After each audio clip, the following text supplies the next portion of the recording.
Salut tout le monde, c'est Kiki Lion, j'espère que vous allez bien. Aujourd'hui on se retrouve pour la présentation de la figurine Bandai Shiryu du Dragon V1. Voilà, donc en vintage justement. Alors comme Pégase, c'est la même style de boîte avec Dragon. Alors on avait la boîte rouge si vous avez regardé la vidéo. Alors par Bandai du coup c'est écrit là en bas. Ça se voit à vue d'œil.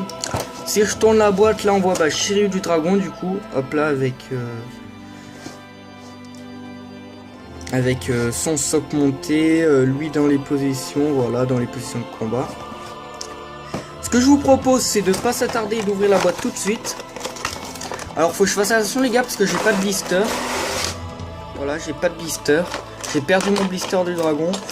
Et donc voilà en gros, ça ressemble à ça, là tout est tombé. Vu que oui, je viens de vous le dire, je n'ai pas de blister, donc il y a plein de pièces. Hop là, ça fait une petite mise au point, voilà, là c'est le truc du socle, on a ça, on a le casque, et on a l'arrière du plastron et l'avant du plastron qui sont un peu éteints, on voit bien sur le bouclier par exemple. Mise au point. Fait-il faire une mise au point? Voilà, on voit bien que toute la peinture est partie. Donc voilà. Alors moi je vous dis, déjà, je me suis raté sur une chose les gars, c'est que Shiryu du Dragon, la première version, elle est sortie en 1986, comme Seiya. Voilà, et voilà. J'avais juste vraiment à vous redire ça, et donc je fais une petite pause, on se retrouve une fois l'armure montée. Voilà, les gars, on a notre personnage de Shiryu du Dragon en mode V1 monté. Alors là, et vous pouvez voir qu'il me manque une pièce, là, je ne sais plus trop comment ça s'appelle, mais sur le bras, la pièce sur le bras me manque, je l'ai perdu malheureusement. Donc voilà, on peut voir qu'il est monté. Alors Shiryu, je le trouve bien fait, même si mes pièces, la peinture commence à disparaître, rien tombe, ça c'est bien comparé à Pégase.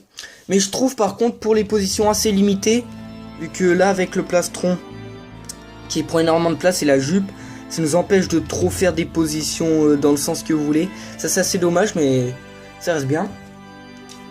Alors c'est vrai qu'il y a plusieurs pièces en plastique, hein, comme le casque, les épaules, les genouillères, il y a vraiment plusieurs pièces en plastique. Mais après il y a du métal, comparé à Pégase, où je vous l'ai pas dit dans la vidéo de présentation de Seiya. Mais Seiya, faut pas oublier les gars, faut surtout pas oublier que Seiya, lui, toutes ses pièces, elles sont en métal, sauf vous savez ce qu'il a sur l'avant là, son plastron là, sort de je ne sais trop quoi, sa ceinture sur la poitrine. Et bah ça c'est en plastique. Sinon tout est en métal. Bah pour le respect de l'animé, quand je dis le respect de l'animé, pour voir si c'est bien la même figurine qu'on a dans l'animé, bah je pense que ça a été respecté. Je trouve qu'on a le même personnage, vraiment il n'y a aucun défaut. Les traits du personnage, la couleur des habits, oui, l'emplacement du bouclier, voilà. Mais malheureusement, même chose que Pégase, je trouve, la mise au point. Si vous voulez l'exposer sans case, voilà, pour que ça fasse la mise au point. Je trouve pas ça très joli.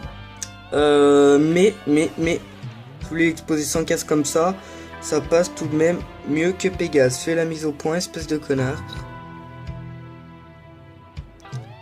Ah, il veut pas. Bah, c'est pas grave. Bah, voilà. Bah, c'est la fin de cette vidéo. Si elle vous aura plu, bah, n'hésitez pas à vous abonner, à liker et à commenter. Bah, moi, ça me ferait plaisir. Pour voir d'autres figurines. Donc, voilà. Moi, je vais vous laisser sur ces images. Je vous dis à la prochaine. Restez vous-même. Et puis, c'est tout. Salut.